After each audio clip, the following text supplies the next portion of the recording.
Menurut saya kan gini ya, saya ini sebagai Ketua Umum Konfederasi Serikat Pekerja Seluruh Indonesia itu kan membawahi buruh, membawahi pekerja. Jurnalis, wartawan itu pekerja. Maka saya sangat berempati dan bersolidaritas dengan siapapun pekerja, ya, apalagi pekerja jurnalistik yang berjasa memberikan informasi kepada publik gitu ya.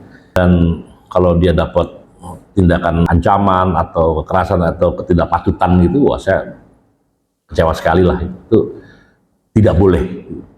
Walaupun saya berkeyakinan, kayak misalnya kejadian kemarin ya, kasus ada ajudan atau apa, aspri atau apalah gitu yang sampai menampar itu, saya nggak tahu lah, lempeleng gitu, aduh, itu saya berkeyakinan itu nggak mencerminkan pimpinan, dan saya rasa pimpinan pasti harus menindak itu dengan serius ya, karena betul-betul mencoreng pimpinan itu sebetulnya. Pimpinannya kadang-kadang pimpinan itu kita lemah lembut gitu kan, baik gitu, tapi kok yang ajudan atau entah siapalah saya nggak tahu itu kasar, itu pasti nggak mencerminkan. Karena itu jadi pelajaran lah buat siapapun yang mengawal atau apa gitu ya. Begitu apa itu di kepolisian, di ketentaraan atau TNI atau siapapun, pejabat siapapun, ya harus dipastikan nggak boleh lagi terjadi kayak gitu. Dan Serikat Buruh SPSI sangat kecewa dan bersolidaritas sekaligus berempati terhadap kejadian-kejadian seperti itu. Memang ini agak menarik ya, kalau semuanya sifatnya intimidasi, teror dan sebagainya itu seringkali dialamatkan kepada pemerintah atau pejabat pemerintah yang sedang bermasalah atau sedang ada investigasi atau apa gitu. Tapi tindakan itu sendiri memang harus dipastikan siapa pelakunya, karena belum tentu yang melakukan itu tanda kutip pemerintah itu sendiri gitu, atau orang oknum pemerintahnya itu belum tentu dia juga. Bisa jadi pihak-pihak yang memang berjejaring kan. Nah ini yang berbahaya menurut saya, karena itu ini ekses dari KKN. Jadi kalau Anda nanya sama saya, sebaiknya jangan ada KKN, korupsi nepotisme itu yang menyebabkan hal-hal seperti itu bisa terjadi dan terjadi investigasi jurnalistik, maka akan menimbulkan spekulasi siapapun bisa melakukan kekerasan. Nah ini yang bisa jadi kan, yang misalnya pejabat terindikasi korupsi atau ada kong kali kong main, terus dengan 3-4 orang itu swasta gitu.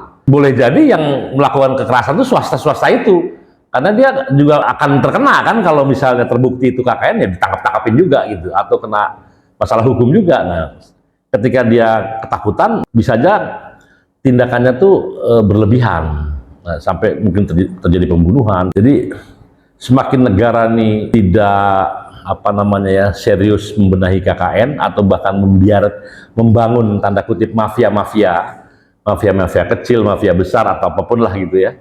Tapi mafia itu artinya konspirasi antara penguasa dengan pihak-pihak yang mengambil keuntungan dan berjejaring. Nah, semakin rentan terhadap wartawan ini. Nah, tugas civil society kayak kita harus melawan, memastikan tidak boleh ada mafia, baik mafia kecil, mafia di daerah, mafia sektoral, mafia apapun, nggak boleh deh gitu. Saya rasa negara yang tidak begitu kan nggak akan ada kejadian kayak gitu. Tapi kalau yang kita banyak contoh negara lah, dan negara-negara yang terkenal mafianya, banyak yang mati bergelimpangan itu kan, yang bunuh ya aparat itu sendiri, tapi yang bunuh mungkin si mafia itu. Nah ini yang saya ngeri, Jadi tugas kita yang memberantas mafia itu, dan itu kekuasaan. Kalau kekuasaan membiarkan itu terjadi, ini akan susah. Saya mungkin ini juga ya, mohon maaf, ini mungkin wartawan yang ya sekarang kan media begitu banyak, online begitu banyak. Ada yang ujung-ujungnya tuh minta duit, tidak ada juga. Minta duit, kalau nggak gue beritain nih, ya kan saya ngerti lah kayak gitu kan. Nah itu juga memang ya menjadi nggak baik gitu. Jadi berita nggak diberitain, diulas atau tidak diulas, harusnya bukan karena uang gitu, tapi karena memang terutama untuk investigasi yang sifatnya ada kejanggalan ya. Kalau dibayar karena mencitrakan positif ya itu nggak apa-apa, itu namanya iklan gitu loh. Bentuk iklan kan macam-macam sekarang, bisa jadi iklan resmi tertulis, bisa juga karena berita dibayar itu nggak apa-apa. Tapi kalau menulis ya menjelekkan sesuatu karena disuruh si A itu membayar, nah itu nggak baik gitu. Itu juga memang introspeksi kita juga sih. Tapi ya memang ya mungkin kadang-kadang kayak begini tuh bisa terjadi karena tekanan hidup ya. Tekanan hidup ya udah nggak tahu lagi harus dari sektor apa, dan akhirnya cara apapun yang bisa dilakukan, yang penting gue dapat duit itu, aduh kacau deh. Tapi itu fakta yang sekarang banyak sekali terjadi di mana-mana. Gitu. Bukan hanya di wartawan hanya salah satu aja. Di mana-mana banyak terjadi. Yang nggak usah sebutlah di kampus, di mana di lingkungan, bahkan di lingkungan yang sifatnya mungkin religius, tanda kutip gitu ya. Akhirnya demi uang itu bisa apa saja terjadi gitu. Ini yang bottom line-nya itu adalah problem tekanan hidup karena mereka nggak punya uang atau apa. Karena itu tugas pemerintah nih sama presiden berat memastikan orang harus standar layak hidup itu loh. Kemiskinan, stunting dan segalanya itu harus bisa diselesaikan segera. Kalau enggak ya ini lanjut terus. Itulah kira-kira yang menurut saya ya. Ya menurut saya tetap yang namanya orang mengaku wartawan ya, dia harus punya standar kewartawanannya itu gitu. Artinya nggak bisa setiap orang jadi wartawan mendadak. Dulu ada mendadak dangdut. Sekarang mendadak banyak sih, mendadak pejabat, mendadak politisi, mendadak wartawan. Yang mendadak nih atau mendadak presiden, mendadak menteri, mendadak apa aja banyak dia mendadak gitu. Ada disruption gitu, suasana yang bisa apa saja terjadi. Nah, yang mendadak ini kadang-kadang bahaya memang.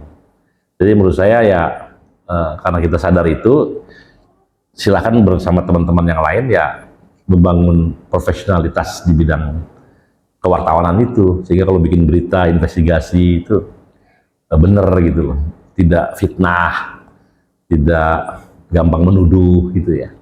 Karena kadang-kadang orang memang ya karena satu dan lain hal nuduh, kemudian ya ujung-ujungnya mungkin pengen dapat imbalan supaya tuduhannya dicabut atau apa gitu, atau nggak diterusin. Ini kan kayak gini-gini kan nggak baik ya, nggak sehat gitu. Jadi usul saya kembali ke profesionalitas. Kalau itu terjadi mudah-mudahan dia bisa dapat income dari iklan atau dari wawancara, dari apapun boleh sebenarnya. Dia bangun kredibilitas gitu ya.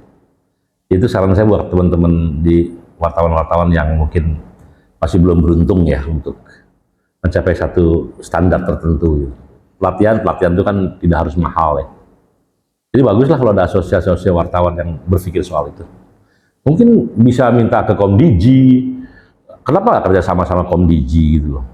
Pasti dia kan punya hubungan kemitraan dengan pemberita-pemberita. Dan saya rasa harusnya ada. Dan itu nggak mahal kok gitu. Pelatihan atau apa gitu. Coba dicek deh, apalagi sekarang menterinya kan orang-orang wartawan juga gitu. Harusnya ada karena itu bagian dari pelayanan publik juga untuk mencerdaskan kehidupan bangsa, mencerdaskan wartawan. Kan negara keluar uang untuk melatih boleh, sangat boleh dianggarkan pelatihan entah seminggu, entah berapa, tata cara menjadi wartawan yang baik. Ketika dia pelatihan dia dapat honor apa semua itu biasa kok kayak gitu. Memang begitulah.